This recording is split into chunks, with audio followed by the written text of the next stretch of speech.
செங்கல்பட்டு, தஞ்சாவூர், திருநெல்வேலி போன்ற வளம் கொளிக்கிற செழிப்பான நீர்வளமிக்க நிலப்பரப்புகளில் எல்லாம் பெரும் பெரும் நிலச்சுவார்ந்தார்கள் இருக்கிறார்கள்.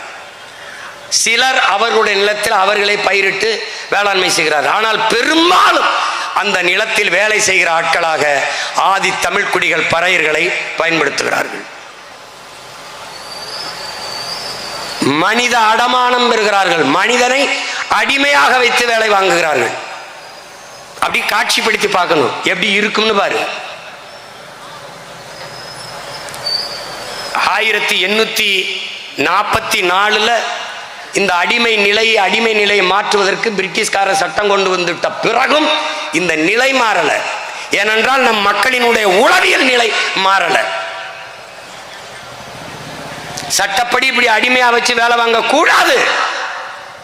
ஆனால் இவர்கள் என்ன செய்கிறார்கள்? விரும்பி, சுதந்திரமாக நாங்கள் விரும்பி முடிவெடுத்து இந்த வேலைக்கு செல்கிறோம் என்று கையெழுத்திட்டு வேலைக்கு போயிடுறாங்க.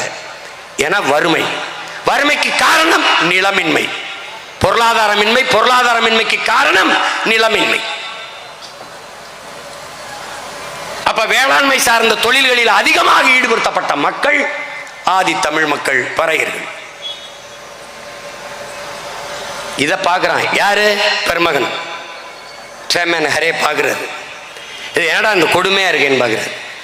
அந்த மக்கள் உணவில்லை, சத்துள்ள உணவில்லை, இருக்க வீடுகள் இல்லை, குடிசை இல்லை, நல்ல உடை இல்லை, தொடர்ந்து உழைச்சி சுகாதாரமற்ற சூழலில் வாழ்ந்ததுனால தொழுநோய் போன்ற தொற்று நோய்கள் அதிகம். அவர்கள் வாழ்கிற பகுதியெல்லாம் கள்ளு, சாராய, மது கடைகள் அதிகமாக தொடங்கப்படுகிறது. எல்லாமே அங்கே அவர்கள் எல்லாம் இருக்குது. அவர்கள் சார்ந்திருக்கிற மதம் அவர்களை சமமாகவே நிறுத்தவில்லை.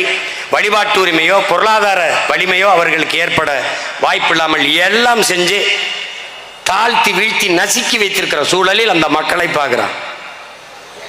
எப்படி அடிமை? நல்லா கவனிச்சுக்க. 28 ரூபாய் 4 அணாவுக்கு ஒருத்தர் அடமானம் போகிறார். 28 ரூபா, 10 ரூபா, 15 ரூபாய்க்கு கடன். அது எதுக்காக? அவருடைய திருமணத்திற்கு அல்லது பிள்ளைகளின் திருமணத்திற்கு அல்லது உடன் பிறந்தார்களின் திருமணத்திற்கு கடனை பெற்றிருந்தால் அவர் அடிமையாக மனித அடமானம், அவரே அடமான பொருளாக, எப்படி தோடு, தொங்கட்டான், கொலுசு, மூக்குத்தி, அண்டா, இந்த பாத்திரங்களை அடமானம் வைப்பது போல அவரே அடமானமாக அந்த நிலம் உரிமையாளருக்கு, நிலச்சுவார்ந்தாருக்கு, அந்த பண்ணையாருக்கு போயிடுறார்.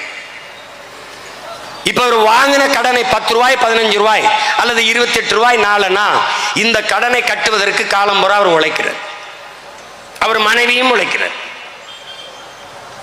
அதுக்கு கூலியாக படி தானியம் தான். ஒரு